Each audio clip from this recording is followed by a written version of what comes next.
ಉಗ್ರ ಹೋರಾಟಕ್ಕೆ ಸಿಜಿಪಿ ನಿರ್ಧಾರವನ್ನ ಮಾಡಿದೆ. ಜುಲೈ 20ಕ್ಕೆ ನಡೆದಿರೋದು ಕೇವಲ ಟ್ರೇಲರ್ ಅಷ್ಟೇ ಅಂತ ಹೇಳಿದೆ. ಬೇಡಿಕೆಗಳಿಗೆ ಏನಾದರೂ ಕೇಂದ್ರ ಸರ್ಕಾರ ಒಪ್ಪದೆ ಹೋದ್ರೆ ಹೋರಾಟವನ್ನ ತೀವ್ರಗೊಳಿಸುತ್ತೇವೆ. ಲಕ್ಷಗಟ್ಟಲೆ ಪ್ರತಿಭಟನಾಕಾರರು ದೆಹಲಿಗೆ ಬರ್ತಾರೆ ಅಂತ ಹೇಳಿದ್ದಾರೆ. ಸಿಜಿಪಿ ವಕ್ತಾರ ಆಶುತೋಷ್ ರಾಂಕಾ ಸಂದೇಶವನ್ನು ರವಾನಿಸಿದ್ದು, ದೆಹಲಿಗೆ ಪ್ರತಿಭಟನಾಕಾರರು ಬರ್ತಾರೆ ಅಂತ ರಾಂಕಾ ಹೇಳಿದ್ದಾರೆ. ಈ ಸಮಯ ಸೈಲೆಂಟ್ ಆಗಿ ಕೂರುವಂತಹ ಸಮಯ ಅಲ್ಲ.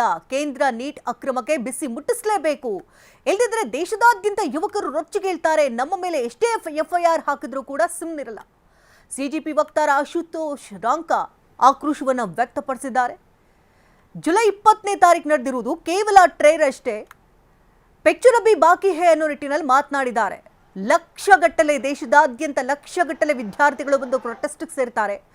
ಬೇಡಿಕೆಗಳನ್ನು ಈ ಕೂಡಲೇ ಈಡೇರಿಸಬೇಕು, ಇಲ್ಲದ್ರೆ ತೀವ್ರ ಹೋರಾಟವನ್ನು ನಡೆಸುವುದಾಗಿ ಎಚ್ಚರಿಕೆ ಸಂದೇಶವನ್ನ ರವಾನಿಸಿದ್ದಾರೆ ಸಿಜಿಪಿ ವಕ್ತಾರ ಆಶುತೋಷ್ ರಾಂಕಾ. ಧರ್ಮೇಂದ್ರ ಪ್ರಧಾನ್ ರಾಜೀನಾಮೆಗೆ ಆಗ್ರಹಿಸಿ ಈಗಾಗಲೇ ಪ್ರತಿಭಟನೆ ನಡೀತಾ ಇದ್ದು, ದೆಹಲಿಯಲ್ಲಿ 16 ನಿಲ್ದಾಣಗಳಲ್ಲಿ ಮೆಟ್ರೋ ಸೇವೆ ಸ್ಥಗಿತ ಮಾಡಲಾಗಿದೆ.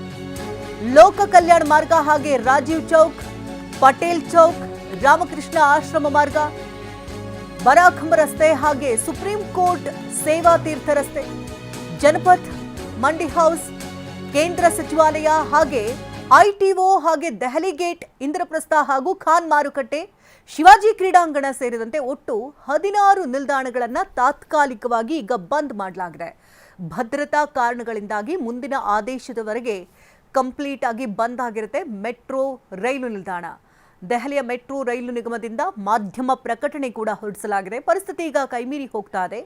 ಅಹಿತಕರ ಘಟನೆಗಳು ನಡೆಯಬಹುದು ಅನ್ನುವಂತಹ ಹಿನ್ನೆಲೆಯಲ್ಲಿ ಮುನ್ನೆಚ್ಚರಿಕಾ ಕ್ರಮವಾಗಿ ದೆಹಲಿಯಲ್ಲಿರುವಂತಹ ಮೆಟ್ರೋದ 16 ನಿಲ್ದಾಣಗಳ ಸೇವೆಗಳನ್ನು ಕಂಪ್ಲೀಟ್ ಆಗಿ ಸ್ಥಗಿತಗೊಳಿಸಲಾಗಿದೆ. ಅಂದರೆ ಮುಂದಿನ ಆದೇಶದವರೆಗೆ ಮೆಟ್ರೋವನ್ನು ಸ್ಥಗಿತಗೊಳಿಸಿದ್ದಾರೆ.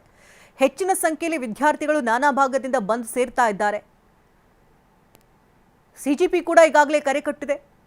ನಮ್ಮ ಬೇಡಿಕೆಗಳನ್ನು ಈ ಕೂಡಲೇ ಈಡೇರಿಸಬೇಕು, ಇಲ್ಲದಿದ್ದರೆ ಉಗ್ರ ಹೋರಾಟವನ್ನು ಮಾಡೋದಾಗಿ ಎಚ್ಚರಿಕೆಯನ್ನು ಕೂಡ ಕೊಟ್ಟಿದೆ. ಒಂದು ಕಡೆ ಕಾಂಗ್ರೆಸ್ ಕೂಡ ಕೈ ಜೋಡಿಸಿದೆ, ವಿಪಕ್ಷಗಳೆಲ್ಲವೂ ಕೂಡ ಕೈ ಜೋಡಿಸಿರುವುದರಿಂದಾಗಿ ಈ ಪ್ರತಿಭಟನೆ ಮತ್ತೊಂದು ಹಂತಕ್ಕೆ ಹೋಗುವಂಥ ಸಾಧ್ಯತೆಗಳು ದಟ್ಟವಾಗಿರುವುದರಿಂದಾಗಿ ಮುನ್ನೆಚ್ಚರಿಕಾ ಕ್ರಮವಾಗಿ ಈಗ ಮೆಟ್ರೋ ಸಂಚಾರವನ್ನೇ ಸ್ಥಗಿತಗೊಳಿಸಲಾಗಿದೆ.